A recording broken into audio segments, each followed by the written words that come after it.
Yeah, making the new IP is how can I put it? It's just don't do it. It's insane. I mean, it's a very difficult process. You have more questions than you have answers, especially when you come from like you've been making Uncharted 1 and Uncharted 2, just kind of like now like things are going, you just kind of like good momentum, and then suddenly that momentum like just drops, it stops. It's a very challenging process to create a new IP, and you're gonna fail over and over again, but that's what it takes. New IPs are really hard. They're hard because you don't know what's fun yet. You're building new tech, new AI, establishing new characters, new art, all this. You don't get that controller in your hand for like 6 months to a year.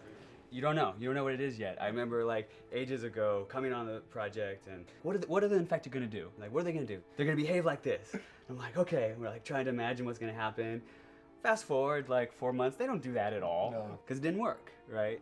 It's hard mode, right? Like it's game development on expert. There's a big thing about making a game, right? Which is a game has to be fun. You get your first build where everything's working. You got player mechanics. You can walk around the world. You can shoot. You can melee attack people. You've got the AI in there. They're very intelligent, very difficult, and it's totally not fun because they snuck up behind you and murdered you in a second, and there was no way to figure out what was going on. We're making a game, by the way. Hey, James.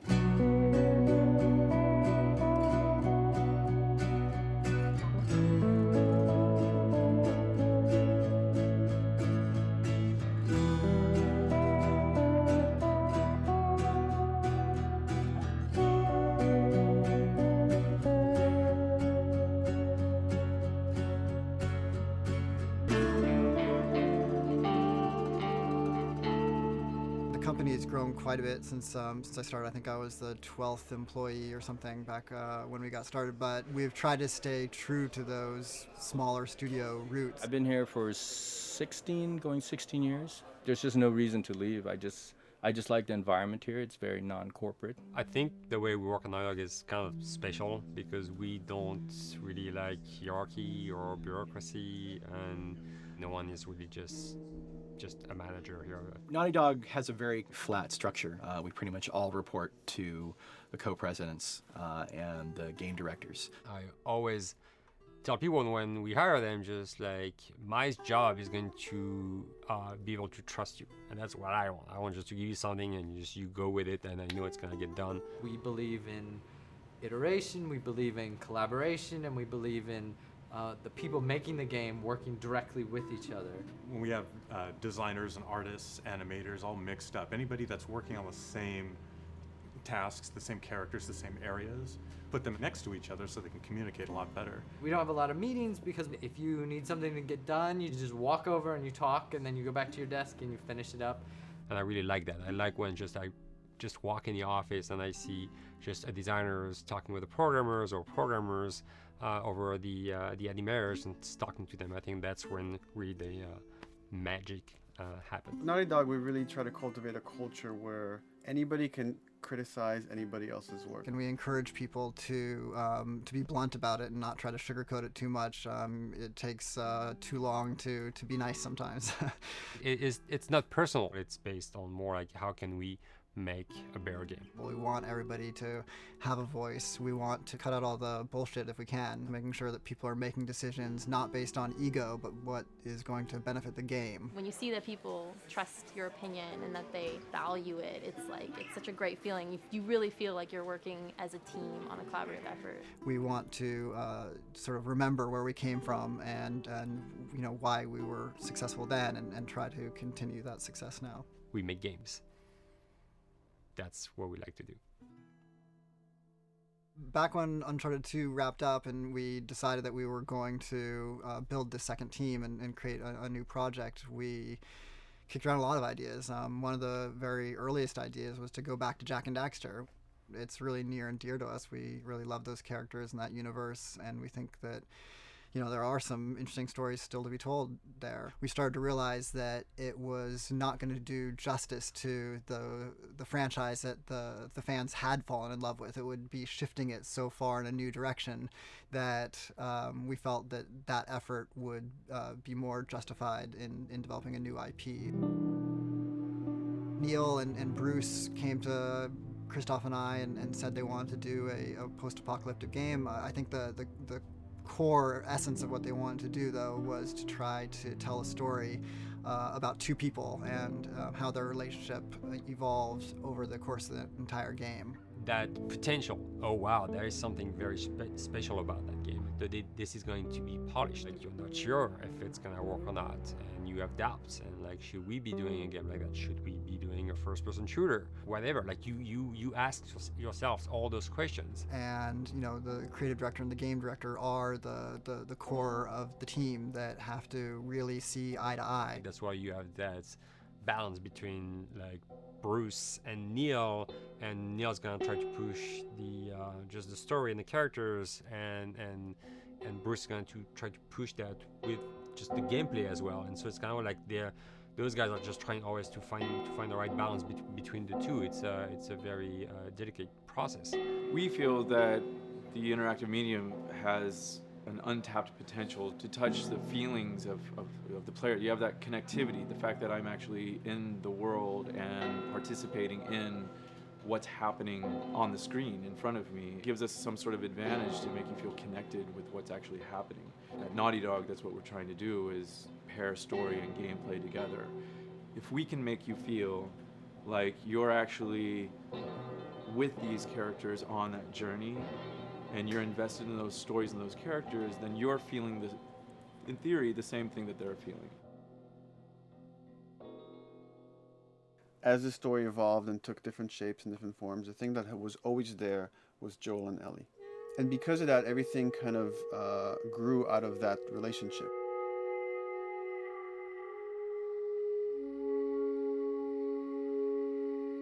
We've seen kind of that role of the anti-hero change, especially over the last 3 to 5 years, to where before it was like, the thick-neck mercenary kind of guy. For this game specifically, for this story, we needed something new.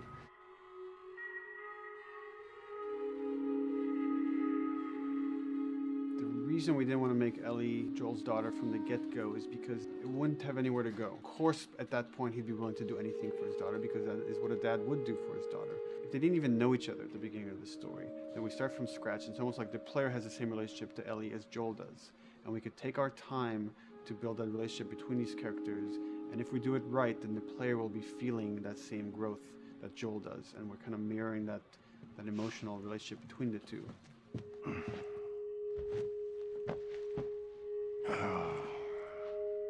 What are you doing? Killing time. Well, what am I supposed to do? I am sure you will figure that out.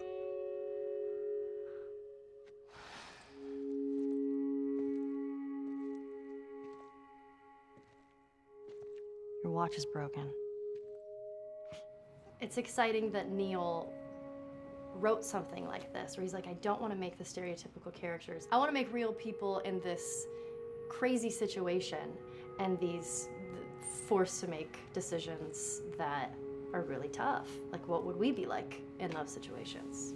I mean, we weren't consciously trying to pick male or female for characters. You just try to pick characters and just be honest with who they are. It almost doesn't matter, right? Joel's daughter could have been Joel's son. Ellie could have been a boy, and Joel might have been Tess. You could have swapped those roles, and I think the story would have still worked. The focus on female strength, it's so unique. You get to see what's so powerful about a woman through all of these female characters, which makes this game wonderful and unique.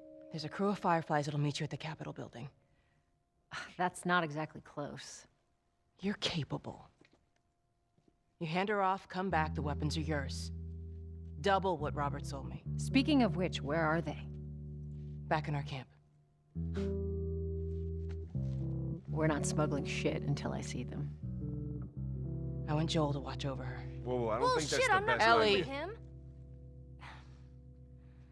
How do you know them? I do think having a strong female character, especially like Ellie, is so rare in video games. And as a gamer, and more specifically a female gamer, it's frustrating to me because I'll see sort of the stereotypical female character where she's amazingly beautiful and huge boobs, and she's there to be either the love interest or just because they're like, well, we need to throw a chick in here. We've seen the strong woman or we've seen the weak woman. We haven't necessarily seen the empowered woman from this kind of standpoint. And there's that beautiful scene where Joel finds her inside the house and she's reading through this girl's journal going, is this really what they used to worry about? What shirt do I wear and what boy am I gonna go out with?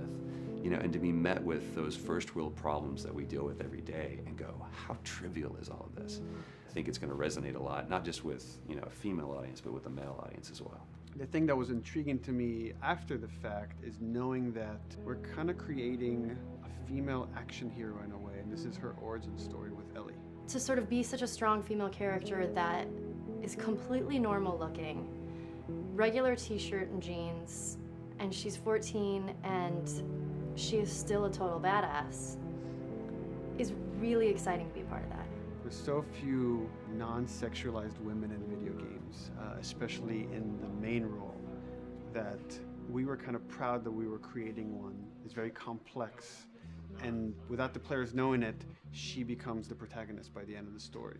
And that's why she's in the front of the box, and that's why we've been promoting the two of them together so much. Who's there? It is a dual protagonist game, and yeah, I guess I get nervous to think about it in that way.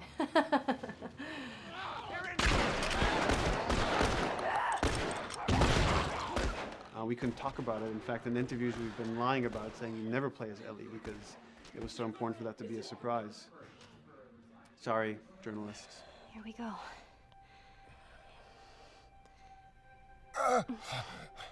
Sorry. Hold on. That's it. The tone of the game was set pretty early on that we knew that we wanted to make a really grounded story. We knew that we wanted to make the player feel the sense of tension and dread and go through the same emotional roller coaster that Joel and Ellie were going through. One of the things we kind of struggled with is to say, well, if we want to really ground this world and make it so like realistic, maybe we shouldn't have anything that could be perceived as a monster. Maybe like by just having an infection that just killed people, and it's all about humans and how they deal with this post-apocalyptic society and how different people decide to survive. Maybe that would be enough.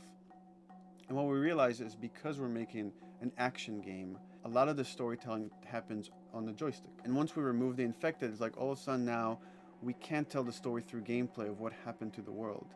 And that's where we kind of went back and kind of brought the infected back in, because it lets you see, once you're fighting them, the threat that people had to deal with that otherwise would just be very cerebral and people could talk about it, but you couldn't necessarily experience it yourself.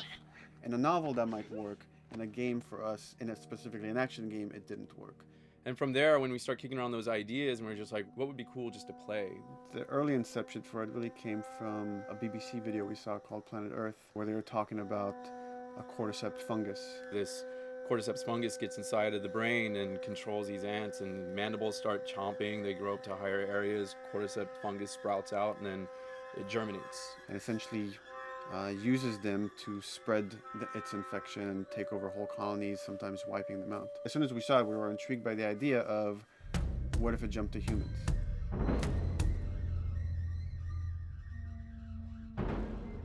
So what would happen? How would people react? What would happen to society? As we're trying to develop the look of the infected, we went through so many different iterations, some that looked really alien and subhuman, some that looked just essentially like zombies, and we couldn't find like an original place for them. But one of our artists just did this kind of photo mashup where he took a bunch of images of diseases or images of fungal overgrowth, and he kind of mashed it all together and he threw it on this person. It was a very iterative process, making sure that the fungus felt properly integrated, like it was part of the body, growing out of the body. And not just fungus growing on the head, but it's tearing the face apart, cleft down the middle, this gaping maw of a mouth with the crooked teeth. And it's in great agony as its humanity and its brain is still somewhat functioning. Maybe you still have some human cognitive abilities or thought process back here. This isn't some decaying corpse on the ground. This is a living thing that's going to be coming after you in the world. The fungus is always the focal point. So you can see from a distance, oh, this guy's infected. I can tell straight away. In fungus, they have these beautiful saturated colors, and we really like that conscious of this something so horrific that it's going to like stop at nothing. It's relentless force of death, and yet elements of it are beautiful. It's not just about gore. It's not just about everything about it being scary, because to us it's actually scarier when things on it are somewhat benign or somewhat beautiful. It was evident that we were onto something that was quite a bit different and something that we hadn't really seen before, which was eerily human but very disturbing. And it seemed so creepy and so unique that right away we gravitated towards it, and it's like, this is our base infected. Everything should kind of come out of this look.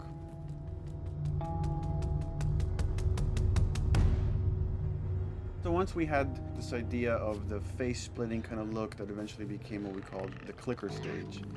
We went to great lengths to create a full biological cycle for these things. So in the early stages, you don't actually see too many signs of the fungus surfacing out of the skin. It's kind of underneath it, like people have lumps starting to show. The eyes will be kind of cloudy or lopsided because the fungus kind of originates inside the head. That moves into the next phase, which is the clicking phase. And if they mess with the eyes, we end up saying, well, how do they get around? Oh, echolocation. And they use a form of echolocation to track down their enemies.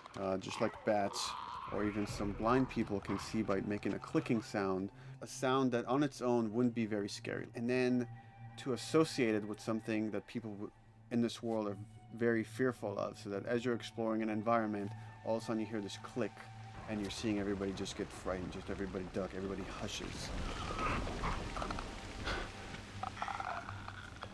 Great.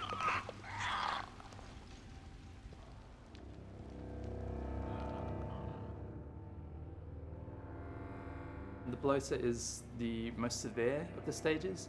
So large pieces of the body has been replaced by these kind of fungal plates. The fungus completely takes over the body and blooms. They're kind of covered in things that have been growing on them. Things like moss and like little life on life kind of. What the fuck is that?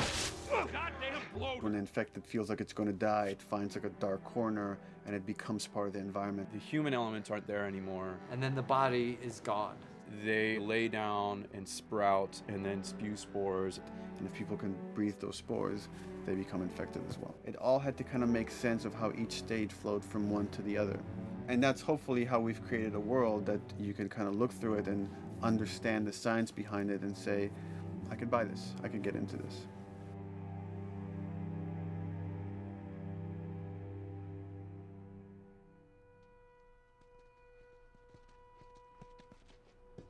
Mandatory evacuation.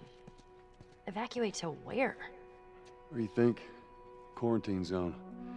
See, some places got a heads up before the infection showed up. Most didn't. Over the course of Joel and Ellie's journey through this game across America, you find all these different societies, all these different enclaves, and you get to see how do they deal with the infected. Without the manifestation of this infection, you can't have these people making those interesting choices.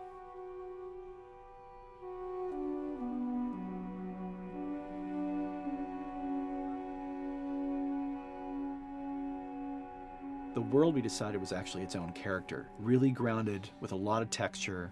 What happens, after 20 years of the fall of man, when no one's taking care of anything. This book called The World Without Us describes in detail how much fighting on a day-to-day basis we have to do to keep nature back. And once you stop doing that, how quickly nature can reclaim that. They talk about New York and how every day they pump water out of the subway system. That system breaks down. Within 2 days, the whole city is flooded. And once water gets introduced, then structures collapse pretty quickly. Trees will sprout, and wind will carry those seeds over, and gutters get clogged. And then when it rains, water fills up, and then pretty soon you have vegetation growing over there. And once you have vegetation, concrete breaks pretty easily for when there's a tree and roots breaking through that. Even some of the stuff we did on Uncharted, exploration of how temples were ruined. What if you took those ideas and put them in Pittsburgh or Boston? And obviously right when that happened, you can imagine that being pretty terrible to look at. But you think about 20 years later, and with rainwater filling up those sinkholes and then those becoming like little marshes with lily pads in them. We had this wonderful piece of concept art we developed really early on, and there are all of these wild animals that have escaped from a zoo and over the past 20 years have bred, and now they have herds roaming these cities. And that's something that tells you that life goes on and this world is worth saving.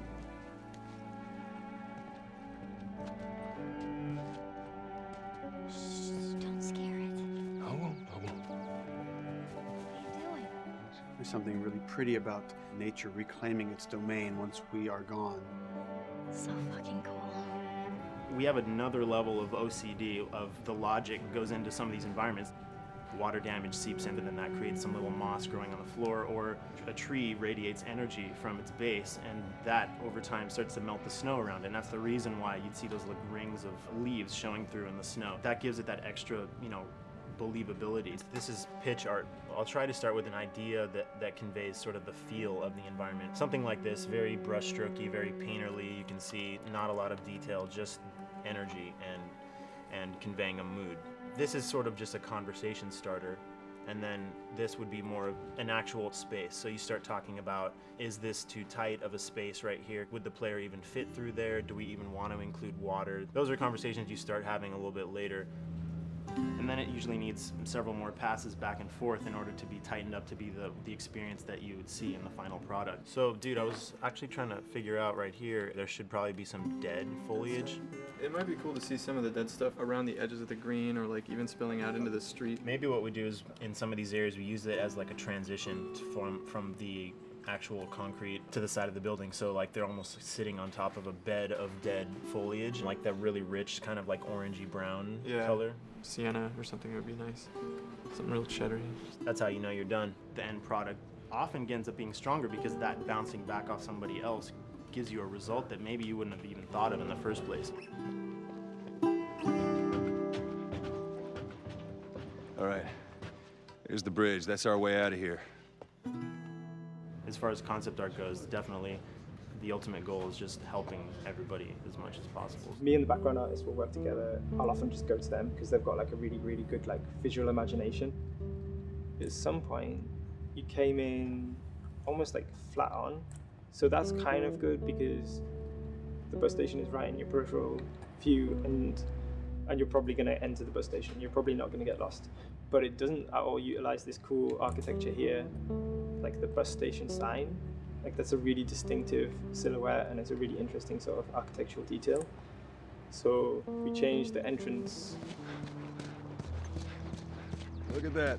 Another city, another abandoned quarantine zone. I think it's a better composition anyway. It's not so like symmetrical. And I think that was done so that this sign read better. If you didn't see the word bus on it, you might not know it's a bus station. So I think that helps. Everything we're doing in the environments is relating back to what you should be feeling in the story or what's happening to these characters. So is that everything you hoped for? Jury's still out. But man, can't deny that view. Come on, this way. When we first came up with Ellie and Joel, we had this idea in our heads of who they would be, but we didn't necessarily know the voice. It took us a while to find our Joel, but for Ellie, I think Ashley was the second or third candidate to walk in, and right away we knew. Yeah, you know Why are you so scared all of a sudden? Because I'm a coward, okay? So just get your shit. Let's get out of here. Damn it. I'm not like her, you know. What? You think I'm gonna end up like your daughter? The way she delivered the lines, the way she just embodied that character is like, that's Ellie, there's no question about it. And I saw the character artwork and I related to her a lot. I mean, she's kind of a tomboy and she's kind of tough, and I mean, obviously I'm not 14, and I think that's the main difference between the two of us. I read the scenes and I was like, I need to play this part. You want to be my hero? Forget the whole bit about saving my life. Buy me a stack of these bad boys instead. Where'd you get that? Back at Bill's. I mean, all this stuff was just lying around. And then once we had her, we said, okay, well, we're going to do another round. And we're going to have Ashley this time in the casting sessions. The chemistry of these two characters was imperative to get right. Troy was a really interesting casting for Joel because when you see Troy, he doesn't look like Joel at all. You know, he's so handsome and he had like, you know, the frosty hair and totally looked like Final Fantasy. And so I'm like, yeah, I don't know. He's like this tall, pretty. It didn't seem right. I walked into the room fully aware that I was the youngest person that they were seeing for this role. There was a line that was in the audition side that says that Joel has few moral lines left to cross.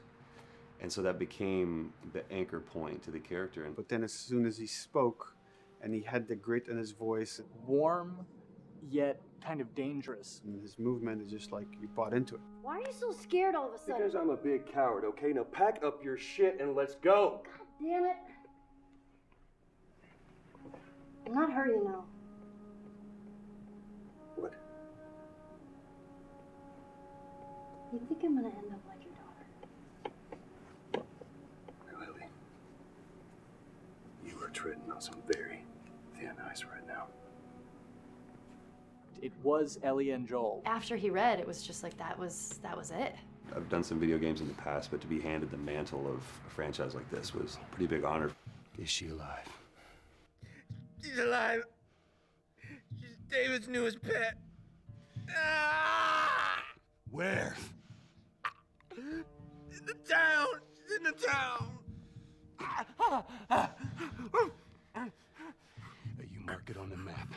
It better be the same exact spot your buddy points to. Neil pulled me aside one day, and he said, I have some ideas. And as you're well aware, Neil is a little twisted. He came up with this character, and I just jumped at it. It was such a departure from everything I've done here for Naughty Dog, to say the least. Name's David. This here's my friend James. We're from a larger group. Women, children. We're all very, very hungry. To be able to put on a voice that, hopefully a lot of people won't know, won't notice that it's even me. Because we didn't want it to be Drake. Drake eating people, that's a whole nother game. How did you put it? Tiny pieces. See you tomorrow, Ellie. Certain voices that I can do wouldn't fit the David's artwork, but he showed me the art, and I said maybe it's something like this, where everything's, it's very quiet, and just, he's not really sure, and the voice can break a little. And he just looked and goes, yeah, that's it. So I'd love to tell you, we hashed it over and we talked. No, it just, I looked at the picture and I tried something. He said, yeah. A few weeks back, I sent a group of men out a nearby town to look for food. Only a few came back. And turns out that the others had been slaughtered by a crazy man. And get this, he was with a little girl. You see, everything happens for a reason. Claire. Ashley, she brought humor to it. She just has some really great comedic timing. The way she reacts to the things around the world with a little bit of sarcasm, that teen kind of like trying to get a rise out of you. Now watch your step as you're going out, because it's going to be a little... It just brought a certain levity to the story that the story needed. You didn't even realize it needed it until she started doing some of that stuff. Oh, I'm sure your friend will be missing this tonight. Mm-hmm. It's light on the reading, but it's got some interesting photos. Now, Ellie, that ain't for kids. Whoa! How the hell would he even walk around with that thing? Get rid of that. Well, hold your horses. I want to see what all the fuss is about. Oh, why are these all stuck together? I'm just fucking with you. Bye-bye, dude. Throughout the course of shooting over these past couple of years, Ellie and I have kind of morphed into each other, which I know sounds so cheesy. Neil always asks, he's like, well, what would you do in this situation? I think the most important thing that Ashley brought is a sense of capability to Ellie's character that wasn't there in the beginning. The very first thing we shot involved her being pulled out of a car and attacked, and Joel was supposed to go save her. It was written that Ellie sort of was just kind of watching on the side, just waiting till he was done, and I was a little frustrated because I was like, well, if this were real life, I would do something. We did a couple takes, and at some point she walked up to me and she said, I feel like I'd hit him.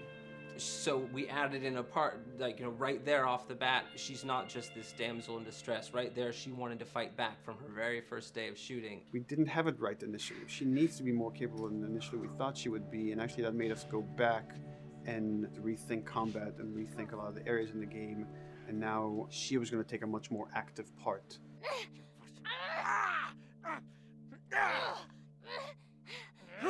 Anything that requires, you know, a lot of body movement, we do with the actors on the mocap stage. And we try as much as possible to use our actual principal actors, use their body motion as well as their voice. We capture it all at once there on the stage. Having the actors perform as well as being recorded at the same time was imperative to get an accurate performance. Because every time you split up the performance in any way, you lose some of that magic where they did a gesture or they delivered the line a certain way.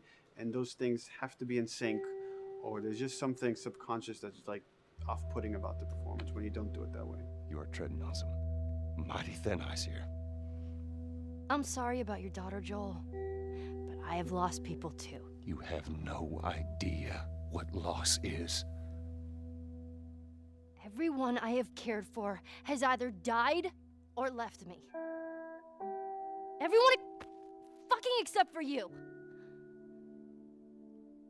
So don't tell me that I would be safer with someone else, because the truth is I would just be more scared. It gives you the most authentic, most realistic performance, because you're actually there, not just making your own choices, but making your own choices based on the other people that are involved in that scene. So you get this truly natural approach to things, and it shows up. It's like theater in the round. You can do anything from any angle, and the smallest, most subtle thing we'll be able to pick up. There's no place to hide. So you have to be as prepared as possible, because you have no idea which moments they're going to use. There are these little improv moments and, you know, little nuances that you get that probably isn't scripted, that just comes out of play, you know, while they're performing. That mistake that is just blossomed into a really good idea. Did we improv on The Last of Us? Yes. Yes, we did. Doing this was a whole lot like being 5 playing in the backyard with a stick, you know, and this is my machine gun, and, you know, and a pine cone is my hand grenade. It's all your imagination. I'm doing the exact same shit that I did 45 years ago. I just get paid for it now. We square. We're square. And get the fuck out of my town. I don't do a lot of voiceover work, so for me it was nice to be able to work off of your other actors. I can't imagine it working in any other way. I'd never done mocap before. I didn't know what to expect. The suits were crazy. Yeah, the suit gave me wedgies. Like, deep wedgies that I had to pick out with my middle finger. Too much information. Just how damn sexy I look in a motion capture suit. I look like 10 pound of sausage in a 5 pound casing in that thing, man. Once you get past the fact that like everybody else and you look like weird clown people with these little dots and stuff, once you like give over to that, it really was pretty easy to make it just feel like you're in the moment and in the scene. Everyone that was on this is a slam dunk. This isn't just another gig to them, and that creates a really cool energy for people to really start experimenting and playing jazz. Floor is yours. And action.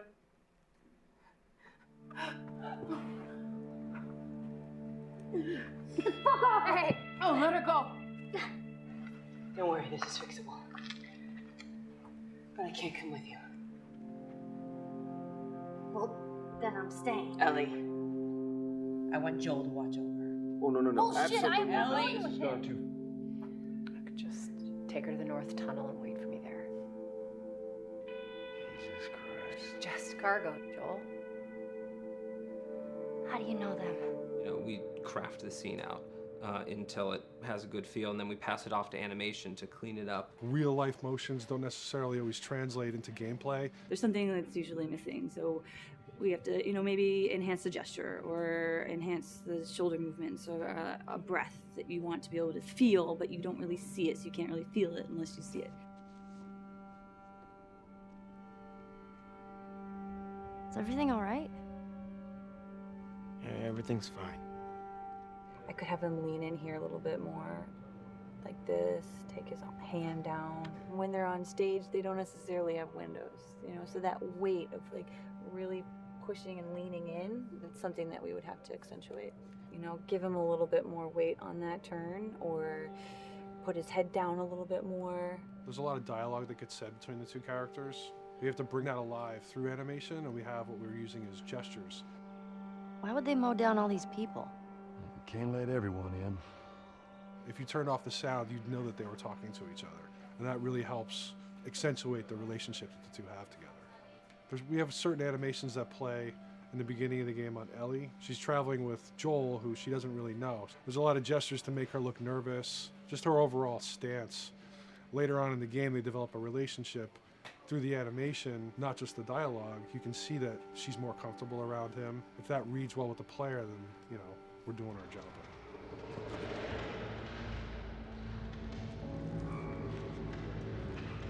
We want her to look scared when she gets a gun. We want her to look scared of the gun. So if she's gonna aim, she wouldn't be like super trained aim. She would be more like some scared. But at the same time, it needs to look cool and feel cool to the player that plays. It's really just these little tiny details that we're doing, and it's coming across. It's working out well.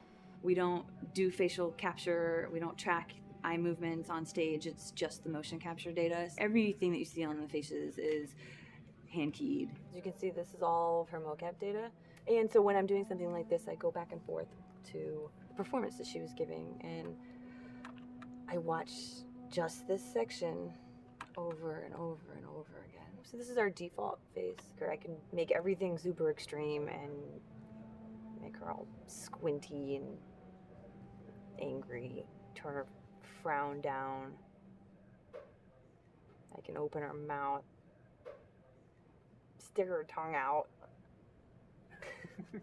It's listen, watch. Okay, where's her mouth at this point? Like, is it open? Is she making like a grimace? About Tess, I don't even know. Here's how this thing's gonna play out. You don't bring up Tess. Ever. Matter of fact, we just keep our histories to ourselves. We shoot all of it to just get the body motion, and then we'll do a second pass with the cameras. The scene's playing back on an overhead projector, but it's also playing back on a monitor that's attached to my rig. Sean and I would go to the stage and motion capture the camera filming the scene, and so he would get a whole wide shot, a whole close-up for the whole scene. You can change your lenses, you can use your standard 35, 85, 50s, whatever, all that sort of live action camera cinematography, you can apply it on stage. We make sure to go back in and add flaws. We keep the confinements of the room so the camera can't go past a certain wall, because then we have this cheated perspective. If the cameraman bumps into the wall, we keep it. Missing focus hits when you're pulling focus, going too close to a character and reframing, those little moments in there kind of keeps it very cinema verite. If everything was too perfect, you wouldn't be able to put your finger on it, but you'd be able to feel it. It would just feel off. It's very much about grounding it, despite having the option to do whatever we want. Being able to place the cameras anywhere we want after the motion capture gives us both advantages and disadvantages. The biggest advantage is it means that we just have to nail the best performances we can get, and the luxury is that we can always swap it. The 3D world gives you limitless opportunities with cameras and movements, exposures, all that stuff. Most of these cameras are sort of set up like real world cameras. So we have lens, we have f-stop that will create the depth of field. We have aperture to set our film back and all that stuff. A master, and then I have my close-ups, my over the shoulders, sort of just like a live action production. Let's go to camera 30 at the 23.458. Then I get that kind of weird, bend across his back. The closer I bring the camera, the more bend I get, which is, doesn't look right. It looks less cinematic than if I do that, which flattens the whole thing. And I'm trying to also catch Ellie. Like if you scrub a little more, catch her in the back here. So I want a longer lens of that kind of stuff. Since I've only had experience working with live action before I got into video games, it was a kind of a cool adjustment to be able to have this extra flexibility in post, to swap a line of dialogue for something different, even though that's not what the actors said at that time, and to be able to still have a close-up on them while they said it. You get to make it probably more perfect than you could ever make it in live action. How far are we gonna take As far as it needs to go. Where was this lab of theirs? Because our actors are both the voice and their body, they get to play, they get to try things, they get to work with our director to kind of come up with new ideas, or even our director will have a new idea on the spot that wasn't there in the script, but realizing when he sees it, oh, well, this would actually be better, this might feel better. And those changes all just happen organically there on the set. He could even lead straight into his thing. It's like, no shit, yep, Tyler wanted to do that, so we rented 2 Harleys and drove cross country. Keep it pretty succinct, like we got the bikes, rode them cross country. Cool. It's shocking to me that this is Neil's first time directing. There was a specific tone and a specific approach that Neil and Bruce wanted to take with this. It just came down to there's nobody knows this story better than you, and then there's nobody that knows these characters better than you. Why don't you just do this? He and I actually had a conversation about it. He says, I think I'm going to try this myself, and I'm not sure. Neil was fantastic. The floor is yours. Okay, so remember, you've been running away from this turret-mounted truck. If you come to this dead end, you're going to look up and see a potential way out. And action. Check it out.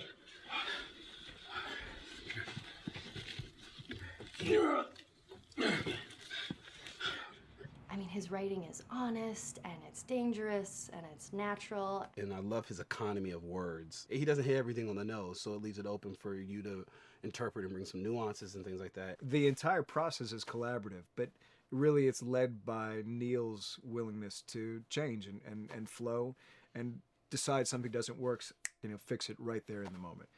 And it is something that's very foreign to the way that TV and film is done now, where everything has been micromanaged by the time you get it to the table read, and no one wants you to change anything, and everything's very precious and has been rewritten with notes from 20 people in suits, and you can't do that just anywhere in entertainment these days. Yeah, I want to make sure. I think I swung too far over to this way, and now it's a little bit of making jokes about it, and I need to bring it back to center a little bit. There's one scene in the game where we see Joel not as a ruthless survivor, but as a father. I knew from the very beginning that he was going to lose his daughter, and I just told Neil, it's like, when that day comes for us to shoot that, I need a heads up. About a week before, he said, it's time, we're going to do that scene. I was like, okay, because I knew that I was going to have to go to this place that you don't really want to go to as an actor. You want to find some aspect of reality that you can empathetically draw from, Troy and I were both kind of just like walking around for a while and just kind of getting into the zone, and well, my grandpa died when I was 8. He was like my dad, and so that's always what I use to get into that place. I started recalling all those memories and starting pulling up all those feelings, and they're just right underneath the surface. When I walked back in, everyone realized that something was different. They kind of calmed down, You could feel the energy just like drop a little bit more. It was brutal. I lose my shit. I mean, just completely break down. Don't do this, please, God, no. Oh, God, no.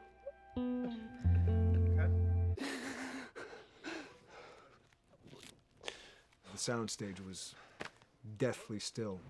It was the first take, and I felt really good about it. And it's like Neil said, okay, let's do it again. And so you do it again, and automatically you feel like you're manufacturing because you're trying to go back to that place, and you're in that actor nightmare of trying to get back to that reality. And we go through it again in 5th and 6th and 7th take, and I'm just exhausted. I'm crying between takes, and I'm looking at Neil going, this is really, really hard. And finally, after like the 8th or 9th take, he said, all right, I think we got it. I was like, oh, thank God. And I went outside, and I was just jacked up for the rest of the day. Just a wreck emotionally. But we got it. Then 2 weeks later, he calls me. And he says, so we need to reshoot a scene. I'm like, cool, what scene are we doing? And he just looks at me. I said, dude, don't do this to me.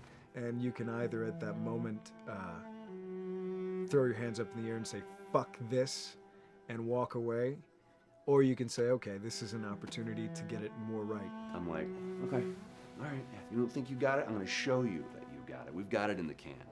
And so we go through it again, and it just feels fake, feels artificial. And Neil goes, go through it again. We start doing it again, and I'm getting madder and madder with each take. And finally, about the fourth take, Neil comes over to me, and I love him so much. He goes, so I'm picking up on some resistance. I was like, you're damn right you're picking up on some resistance. We've got this in the can already, and we're just wasting our time, and we're wasting all this effort and energy. And then he started talking me through the scene. And he's like, what I need you to do is I need you to just strip yourself of all these ideas, and I need you to hit this beat, and this beat, and this beat, and this beat, which just makes it sound so mechanical, and it's such an emotional scene. So we start going through it, and literally I am mindlessly doing these things at this point. Okay? I know it hurts, baby. I know. So I'm gonna lift you up. I'm gonna lift you up. I'm gonna get you over here. Come on, baby. Come on, work with me, please. God, baby. Sarah. Sarah! Don't do this to me, baby. Don't do this to me, baby. Come on. And he stops, he goes, now we got it. And I realized that the reason why I wanted that first take to work was because I wanted everyone to look at me and go, wow, what an actor. And that's not what the scene needed. Those moments where you just have to sort of calm your ego down and just go back and do your work.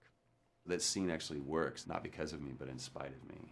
And that really is the marker and definition of working with a truly good director. There are many like it, but this one is yours. Why don't you have a seat?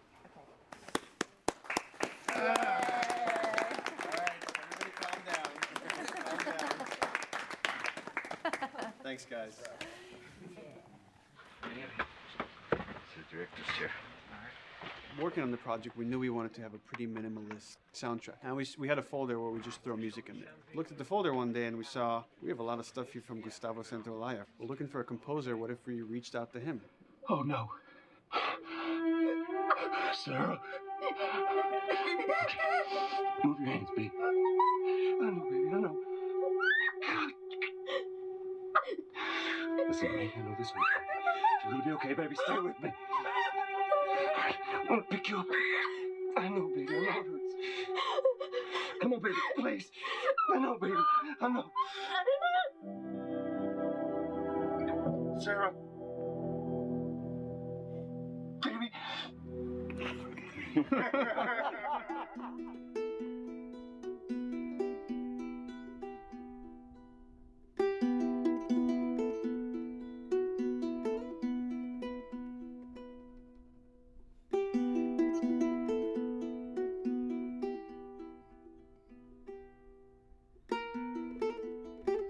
My life has been and still is kind of like a road movie. I grew up in Argentina. I came to the United States in 1978 because we had a horrible political situation in Argentina. We had a military dictatorship where 30,000 people disappeared at the hands of the government and many other more were tortured, and I was blacklisted. It was just impossible for me to keep on living there. I've been in jailed many times since I was probably 15 years old just because I had long hair and I play an electric guitar. So I had to embark on this trip.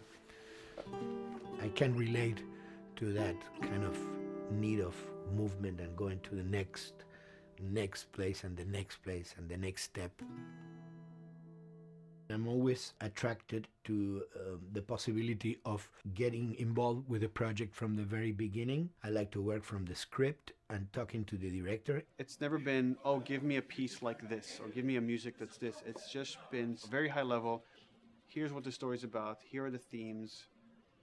Go write some stuff. Since I don't know how to really read or write music, the way I produce music is actually recording it. So I like to come early in the projects, and I did in The Last of Us.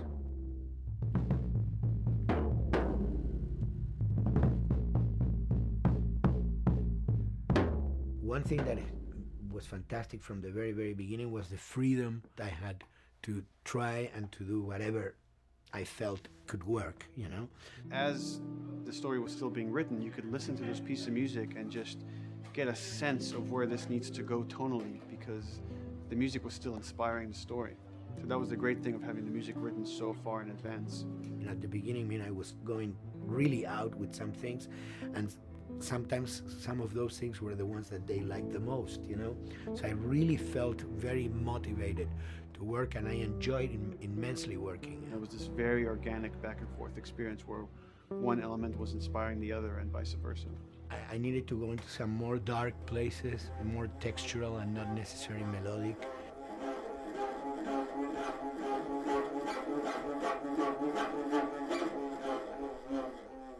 I'm always trying to sort of push myself into playing instruments that I don't know how to play. There's an element of danger and innocence. Lennon once said, you know, give me a tuba and I will be able to do I'm an artist. I should be able to do something. I like to put myself in that situation.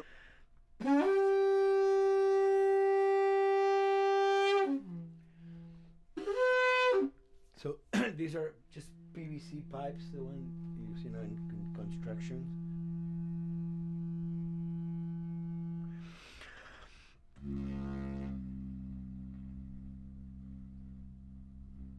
Or instruments that I know, kind of twist them. From the concept of the prepared piano, you know, I mean, I've worked with prepared guitar to stick things into the guitar and things like that. And also in The Last of Us in particular, I work with a detuned guitar. So I really tune the guitar extremely low. And the result is, you know, strings that are very loose and will produce not only sound, but produce noise. Because I believe, you know, every environment has its own sound. We have in our, you know, small studio, we have actually the possibility to record almost anywhere, including the bathroom, and we have done some fabulous recording, especially in the kitchen.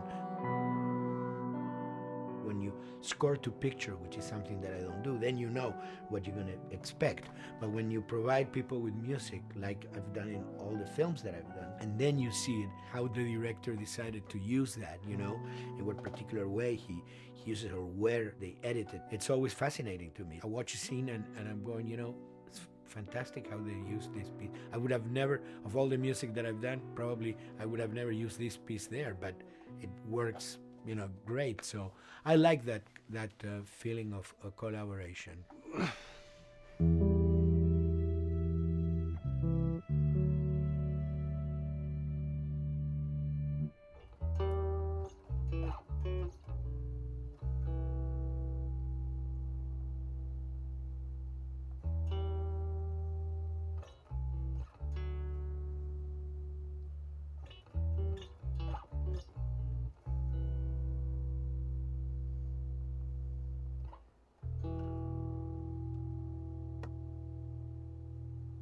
I think, you know, the guys also that work in programming and adapting that music to the game, they should share a lot of the credit for the end result. In the beginning, there was silence. Yes.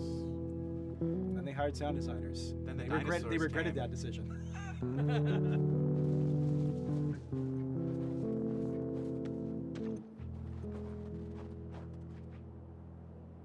Hold it steady. Ha! Got you! In a much quieter environment like that, we really had to fill out the soundscape with much more natural sounds, much more detailed, delicate sounds. The tension comes from the lack of sound, in a way. Your brain is thrown off because where I expect to hear buses and crowds, all of a sudden I hear wind and leaves rustling. Again, it's creepy and beautiful at the same time because it's almost like I'm going on a hike, but I'm in a downtown area.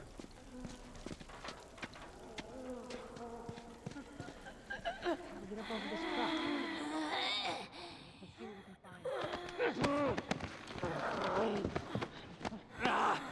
To Neil, I mean, we were going through the iterations. I mean, he just did not want like yells and screeches and what he called like, kind of witchy qualities, Right. the cackling witch. He didn't want anything like that. It was a little bit of a head scratcher to figure out, okay, how do we make it sound human but not human? Yeah.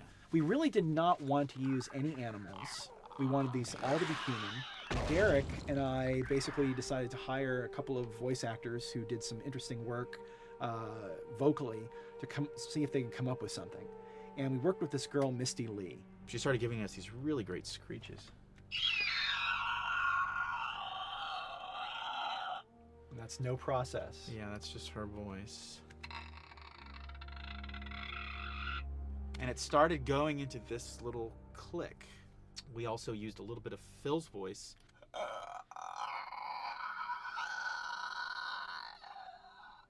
We'd combine that also with an occasional Derek. That's just me, moving my tongue.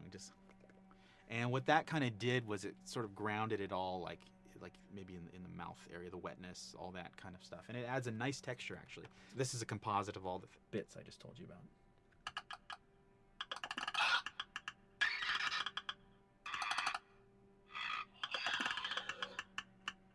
Sounds like a Snapple bottle. Oh, the lid? Like the lid, yeah. That's a good idea. Fuck, where were you guys like months ago? Why didn't we think of that? Why did we think of that?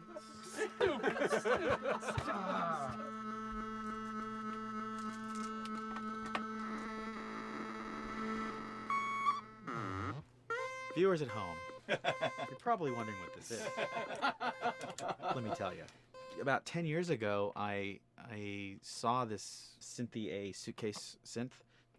I wanted to get one. This finally arrived in January, just in time to start using. I thought, well, what can I do with this?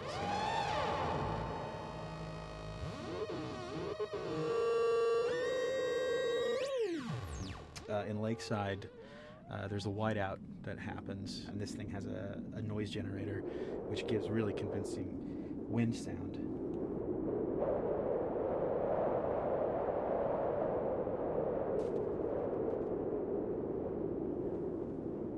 The military still has technology. There's sirens and alarms, so I wanted to try some new concepts.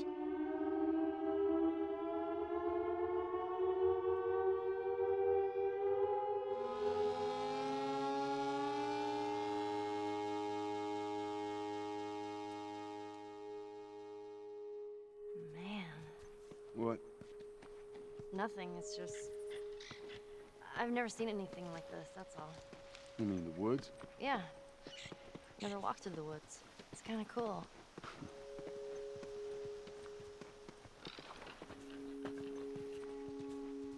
We consciously take in consideration lighting in the beginning. Most of the game, we don't really have any real man-made light sources, so everything is naturally lit. In the past, we could use a lot of artificial light, but in a world that has no electricity. We have to hide most of the time, and that requires getting very close to certain assets.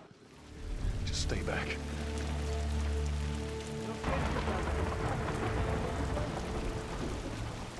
Otherwise, can't. Detail's expensive, and if you build up too much of it, you end up running into technical problems, right? Your engine slows down. When the frame rate goes down, everyone can bring up the profiling tools and see which parts of the frame actually cause the drop of the frame rate. This is the profiling tool. These are all the SPUs. Here's the GPU, and then here's the PPU.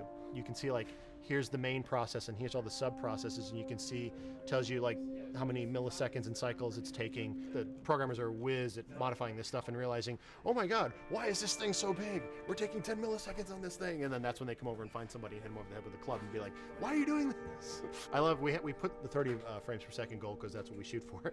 Someone nicely put the 60 frames per second goal. It's like, yeah, we're not gonna hit that. Lighters usually can come up with different lighting setup that still looks great, but is less costly in terms of performance. Did you talk to the character artist about her hand? So her face is getting a lot of spec, but then her arm is just like bone dry. You think something we can tweak in shader? We'll have to send back to character team Michael to take a look. I can play with the lights and see if that's creates more like spec. Yeah. I've never ever focused so much on lighting and how much sensitivity there is to that here. One of the first lighting scenarios I had to do was like 7 a.m. like overcast. And I'd like wake up early and like take photos with my phone. What color are the shadows? What color is the light? It is a master's course unto itself of how to deal with ambient lighting because I've never had to use it so much. Man, this is kind of sad. What is? All this music that's just sitting here. No one's around to listen to it. I don't know. It doesn't seem right. All the characters cast soft shadows onto the environment. Even when there is no direct sunlight or no direct light sources, we still have nice fuzzy shadows. When you're walking down the hallway and you see your soft shadow goes along with you projecting on the wall on the environment, that make everything look real.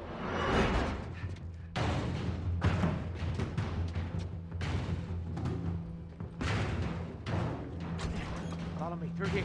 Okay.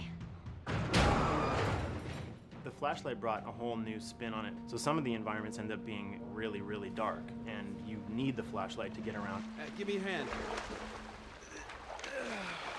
We want to have the environment be really dark, but also at the same time have colorful surfaces that are sort of hidden, so when a flashlight hits one of those, it bounces off onto the ceiling. If you shine a light on a red wall, it will bounce the red lighting on the whole environment. And it's very difficult to do, very expensive, but we did it.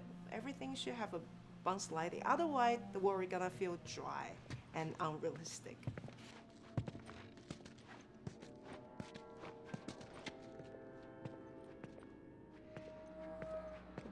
I guess this is where the assholes sleep. I mean, slept. This engine is really driven in a way towards a very high level of cinematic control over each frame. And hopefully, if we achieve our goal, you'll see it is beautiful. There are these truly beautiful moments amid all this chaos and destruction. Yeah, once we're done with this whole thing, I'm gonna teach you how to play guitar. What do you say, huh? Ellie, come on.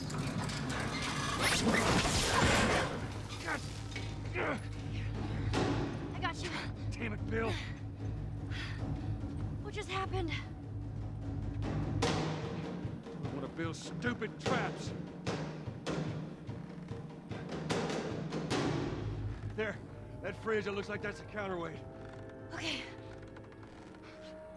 The story really dictates sort of the arc of the overall pacing. Storytelling would always want to be subtle. They would always want to keep the world grounded in reality. But gameplay has requirements where the player needs to see this thing. The player needs to immediately know that the enemy is attacking, that this room is dangerous, that this room is a puzzle that you have to solve. What are the things that we can do on the joystick to make you feel the same way that these characters are going to feel when we get to this next pinch point in the story? There's a turn in a scene that we need these characters to take, and we need you to feel it or understand that, and that means you have to play it. Sail! Oh, thank God. Keep running. Doorway, over there. Run!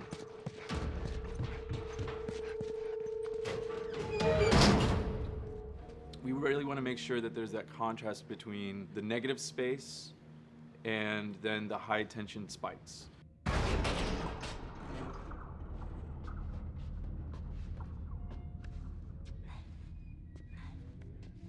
A lot of times we won't play music, or we'll play very minimal music just to let you know kind of the state, whether you're still in stealth or combat has broken out. Hearing someone's footsteps or hearing a person breathing on the other side of the door has so much tension to it. You hear that? Shh, quiet. You feel the tension of the world, make you question whether you want to engage with these guys or kind of try to stealth around them. That's another reason why we don't have traditional cover in the game. You smoothly move around everything, contextualizing with the environment, but you're never locked down. We want the player to, with that crafting system, with the scavenging system, with all of the abilities available to them, to constantly be moving around and changing as the moment arises. Gameplay is all about, I have a limited set of tools, and how am I going to use those tools and those limitations to overcome this obstacle in front of me. And that obstacle might be infected, might be another class of humans that wants to kill me for a bottle of alcohol in my shoes.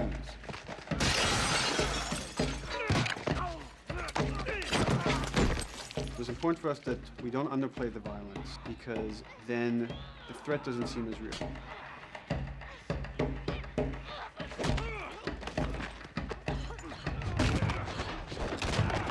We see video games as this incredible medium to tell stories. We want to treat it as equals to books or comics or TV or movies. This is subject matter that would not be considered out of the ordinary to tell in one of those other forms of entertainment. Fucking hunters. See, this could have been us. We wanted you to buy just the desperation of these people and why they're behaving this way, because it's so brutal. And at the same time, we didn't want to make it so over the top, stylizing it, so then it doesn't become as real. It was important for us actually to hit that middle ground where it's kind of disturbing. That glint that's happening on that curvature, it'd be good if there was a way that we can guarantee that from this angle, we're seeing it. It seems But really it's flat. overall too bright and opaque. Yeah, looks like paint. Yeah, see, the blood on the ground works really well. It's something about the other shader is messed up in this environment. We got to fix that to unify the look. Shouldn't make you giggle or laugh or any of that. You should be kind of appalled by what you have to do, but you understand why you're doing it. You want to feel each hit. You want to feel each concussive strike. Lives are at stake. You want a death animation to have impactful performance, not just have a guy keel over in a ragdoll. In real life, a guy hitting a guy takes a half a second, but in the game world, you want that to be as instantaneous as possible. I lived my whole life in this very ugly test level. I basically just fight dudes in here all the time. Almost every move is divided between like an intro and a swing. And one of the many things I have to end up doing is like counting frames and being like, okay, on frame 18, I want you to get out of here. I want you to be able to start moving. Every hit reaction that an NPC plays, they are not necessarily in the correct pose. When you strike them the next time, we just pop them with a 0 frame animation change, which is usually kind of a no-no, you know what I mean? Normally you want characters to blend smoothly and realistically into animations. But what we found is that you can cover that pop up with a heavy impact. They can go from almost any pose into the pose that the impact starts from, and your eye just covers up the transition for you. So if you throw a brick at a guy, it puts him in this like kind of staggering stun state. And that changes the moves that you do when you come up and punch him. So now I'm gonna come up and punch him, and now when you're punching him, because you've hit him down, you get this like auto aim moment where you get like a free headshot. I try to make it so that, you know, if you kind of know what you're doing, that you can set yourself up for 1 + 2 = 3. Right here! Memory on a console is a very precious resource. All of Joel's animations with every weapon, all the NPC animations, the stealth kills, you know, all of that stuff happening need to fit within a 4 meg to 5 meg memory footprint. This is a list of everything that's loaded in game and how much memory it's taking, because memory is our most precious resource right now. So we have a level, we call it the Bookstore, it's in Hunter City, and this is a zone, for example. So when I set an AI to this zone, he will never leave its boundaries. I want guys to guard this exit where you have to go through, so I'll zone a couple guys around there to make sure that they, you know, they can fight you and use all this cover, but they want to stay around this door. This is another key component of the AI, is what we call the nav mesh. This defines the overall play space of where an AI knows he can or cannot go. Hey look, that's where a cover used to be, and there's a hole cut out for it. I gotta fix that. Here's some other wonderful things. See these little red polygons? Yeah, that means they're not linking right for some reason, so that means they can't really walk through here properly. It's a bug, and I need to fix it. Welcome to my life.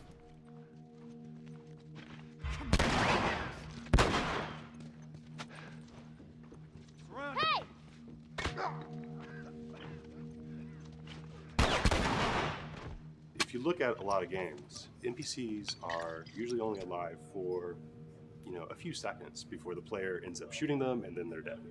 We want our guys to be much more dangerous and much more threatening, which means they have to be alive for longer. They need to exist in the world for longer, which means you as the player can witness them acting out their behaviors for longer.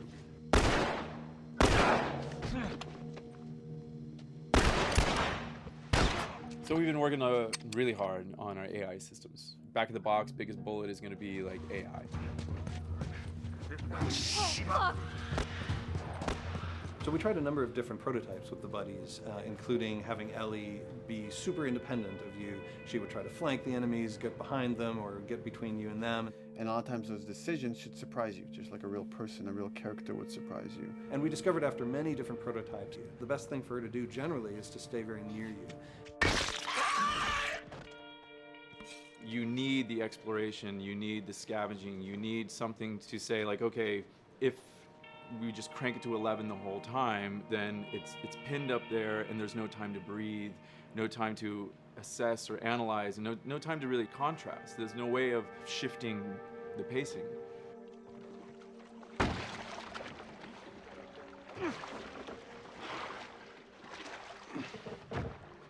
Puzzles are really weird, especially like Naughty Dog puzzles. I think they're very simple and satisfying. Most of this puzzle is strict exploration. You can see the ladder here, you can see the pallet there, you can see a clear route up to the ladder. So you're like, okay, maybe you have to get Ellie to the pallet, push the pallet over to this side, and like Ellie will climb up and lower the ladder. So that whole part is like, that's not a puzzle, that's not regarded as a puzzle, but when you feel like you've got to the solution and you're like, okay, I'm going to climb this ladder, and you climb it, and it breaks off, hopefully then the player will feel a little bit stumped and they'll be like, I'm not really sure what I am meant to do now. And so this is where the puzzle starts. Hopefully at this point, like all of the elements that the player needs to solve the puzzle are very familiar to them because they've been through the previous exploration beats. They're improvising with elements that are at their disposal. That's a really sort of like strong theme throughout like The Last of Us. So like you're a survivor, you'll take whatever tools you're given and you'll use them in like creative ways to survive.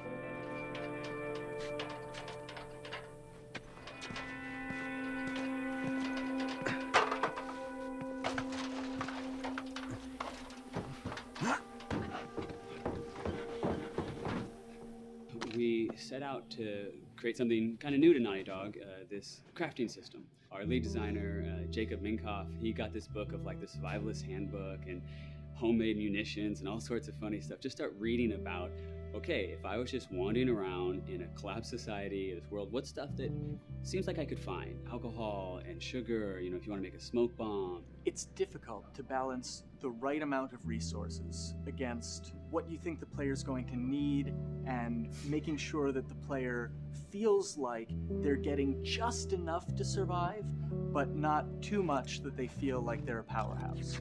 We wanted you to be forced to make some choices in the world that showed how depleted the resources were. So if there's a particular point in the story where the characters are having a particularly difficult time surviving, then we want you as the player to be finding fewer items, farther apart, harder to survive. We will item starve you at the same time that those characters are feeling starved and worn out. Then you expose something to them. Oh, here's a cache, and if I can just get into that cache. Oh, look, there's a wealth of things in here. God, I was so worried. My health was low. If I had run into a combat, because it's always that thing in your head, it's that Hitchcockian thing about the danger that you see is less meaningful than the danger that's in your head.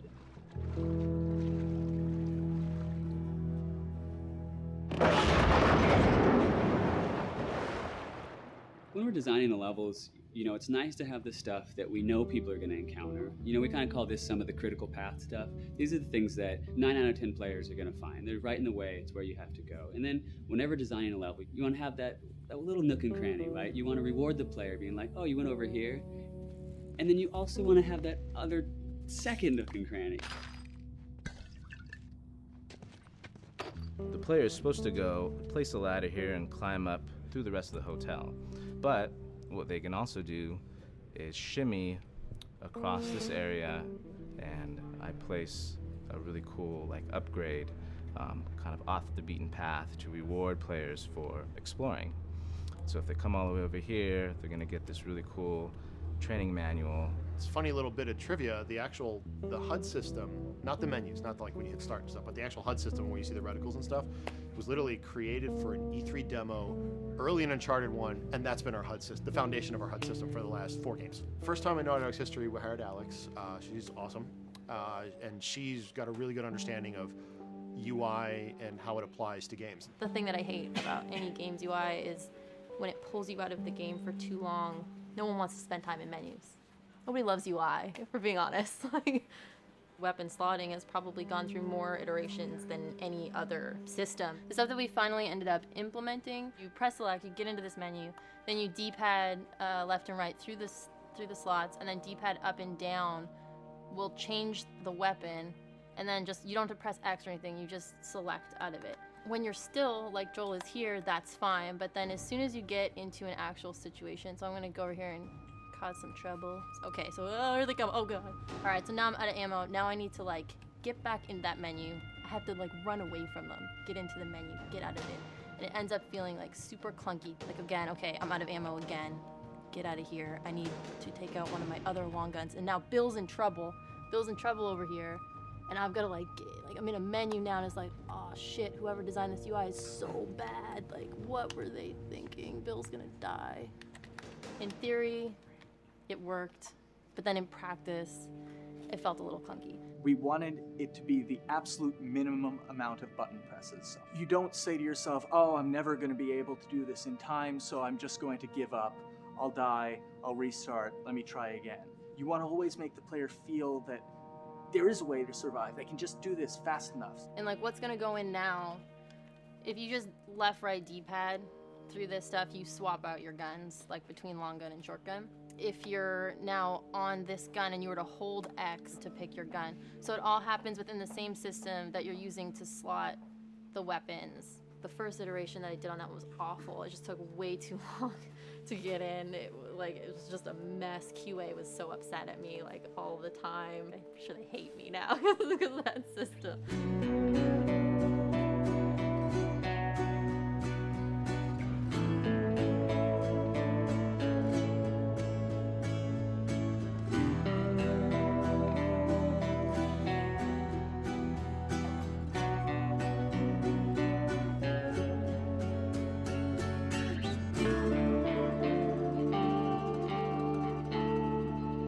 I think the way the industry is kind of maturing and changing in general, you're seeing a lot more focus and importance on refinement and polish. So having internal QA really helps.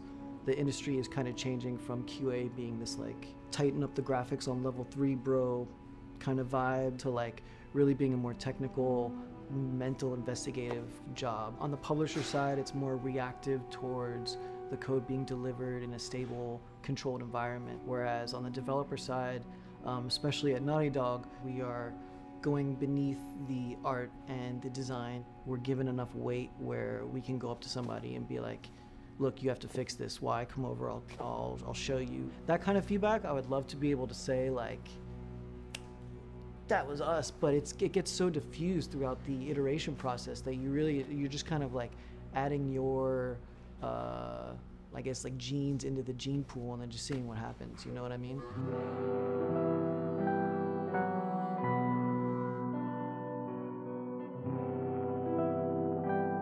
Everyone's working all the time now. But like I tell people like 7 weeks and then you can have tons of time off, enjoy the sun, you know? But for now it's like, this is it for everybody.